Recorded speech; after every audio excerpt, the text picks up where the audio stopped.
Hello everyone, my name is Ferdinand and I study BS Information Technology of AMAON. This is my video presentation for the first part of the course project for Computer Programming 1. For this video presentation, I've chosen the second group of topics to be discussed, and they are through the loops, the dimensions of primitive data types, and the introduction to functions or procedures. I will start with the first topic, through the loops. Looping in C++ is a repetition of series of statements based on the provided condition. One passive loop is considered an iteration, and an iteration allows us to simplify our algorithm by stating that we will repeat certain steps until told otherwise. So looping is usually a statement that undergoes several iterations. It is a great way for us to save time and effort when we code. So instead of coding multiple couts, it's better to use the loop statement instead. Now there are 4 phases of looping statement. The first step is the initialization. It's where the counter is set as an initial value and it manages the whole flow of the loop. The second one is the condition, and it's the expression. It's where the expression is evaluated, which dictates whether the loop should start or continue. The third is the body. It's basically just the statements inside the code block. And lastly, we have the increment or decrement. The increment is where the value of the variable is added by a certain constant, and the counterpart is decrement, wherein the variable is subtracted by a certain constant.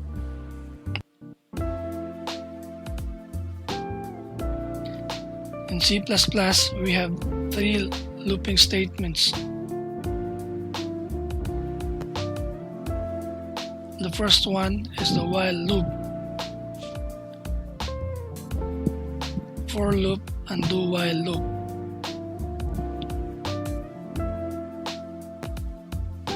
First, we have the while loop. The while loop is used to repeat a specific block of code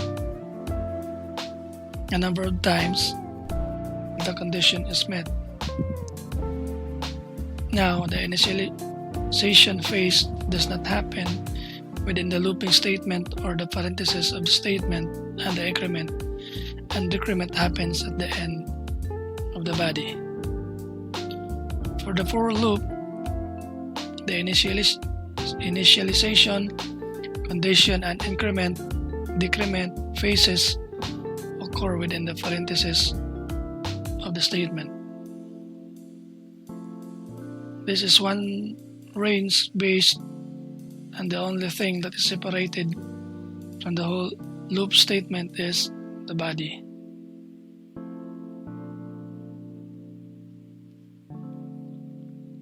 For the do while loop, the initialization happens outside of the actual looping statement. The statements within the body are executed first and the condition is evaluated. So it's checking whether to continue the loop or to stop it altogether. So all these 3 looping statements have the same purpose. That is, of course, to repeat a series of statements. However, they just differ in their construction.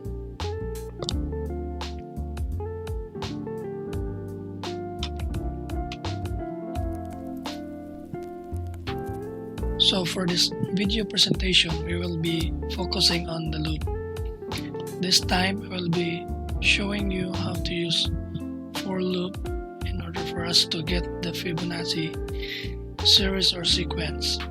The Fibonacci sequence is a series of numbers where a number is the addition of the last two numbers and starts with 0 and 1.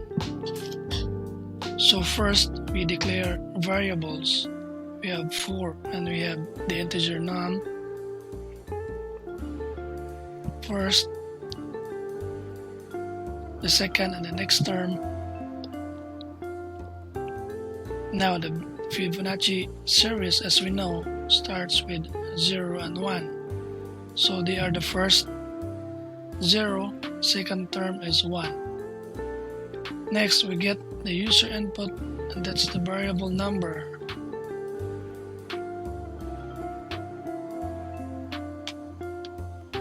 And we get the Fibonacci series using the for loop.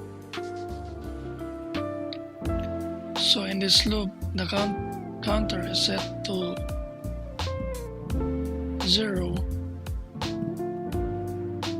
The condition should be less than the number of the user input. And the increment, we have this one. So for all these three occur inside the parentheses, as we've discussed earlier. So the first one is we have C out first, that is 0.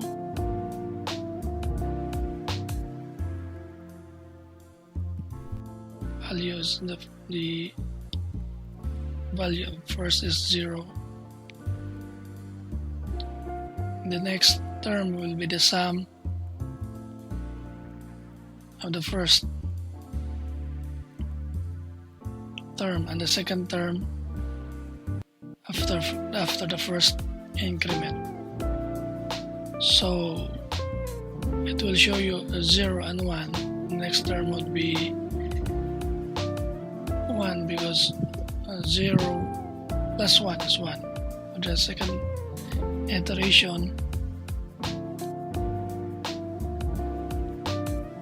so the first term will now be the second one, which is 1, and the second term will be the next term, which came from the sum of the first two digits. So that would be 1 plus 1.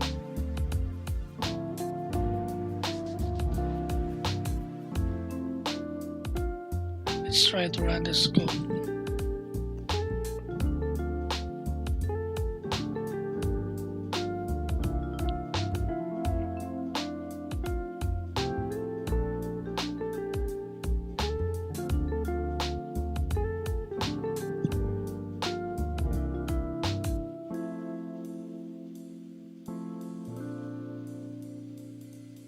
So if we input 5 here,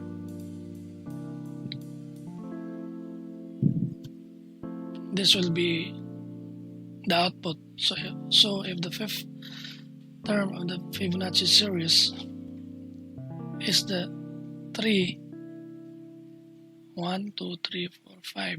So the fifth term is 3.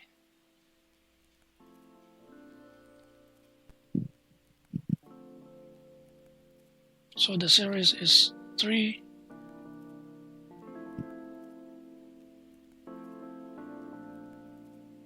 so 0 is the first increment, 1 and 2 is the second increment, 0 and 1 equals 1, 1 and 2 is equal to 3. So that's how we get the Fibonacci series.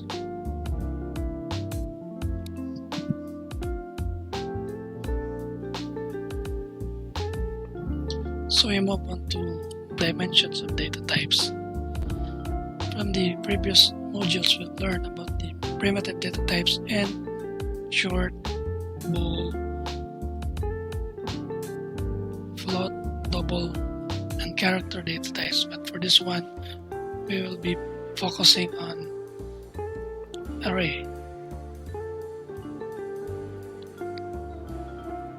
So an array is a variable that can contain more than one value of similar data types. So note that it can only store values of similar data types. So let's say that we have an array of integers. So if you assign a non-integer value in the array, that will result to error or exceptions. So now for the one-dimensional array, we use the syntax data type, the variable name, the size it contains. For 2D array, we use the syntax data type, the variable name. So we have two sizes, and we assign the arrays. We use the syntax variable name index equals to the value, and we call out the array by the syntax cout with the variable name index.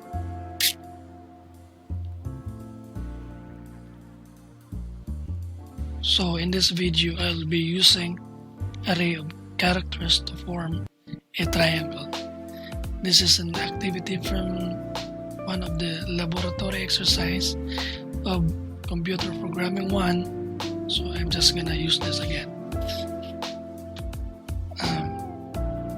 Alright, so for this one, the first for loop is to create spaces on the left side of the triangle. The second loop is used to call out the characters. So we have here a maximum of 10 characters for the height. So that would be letters from A to J. Let's try to run this one.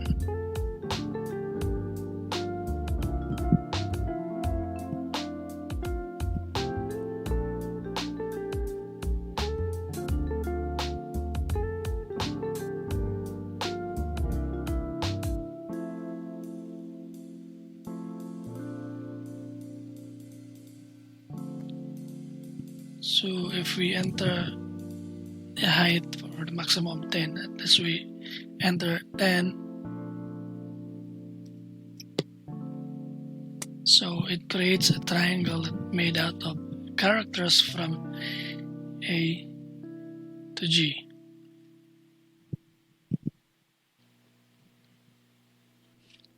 Now let's discuss about functions or procedures.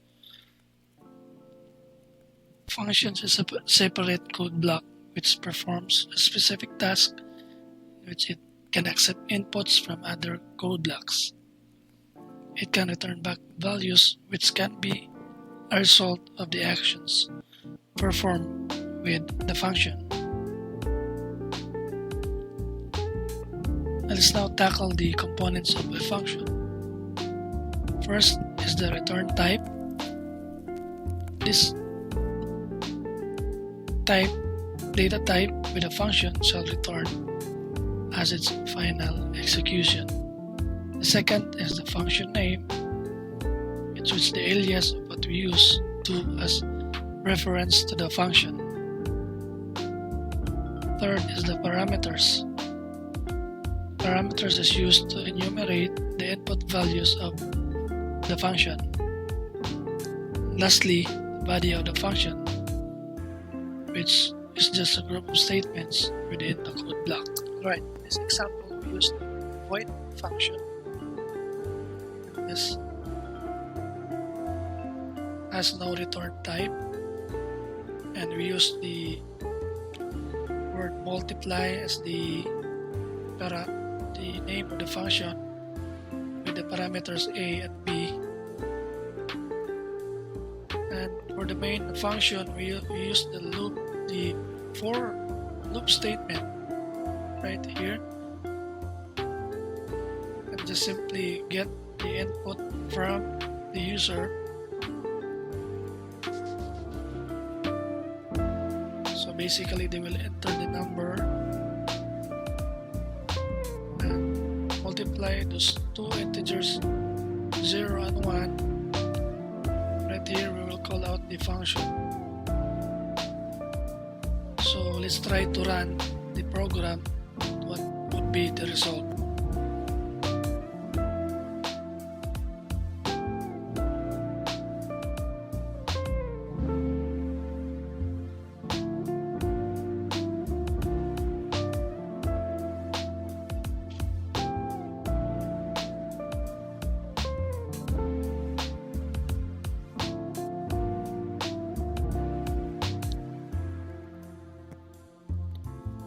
So let's say the first digit is 8,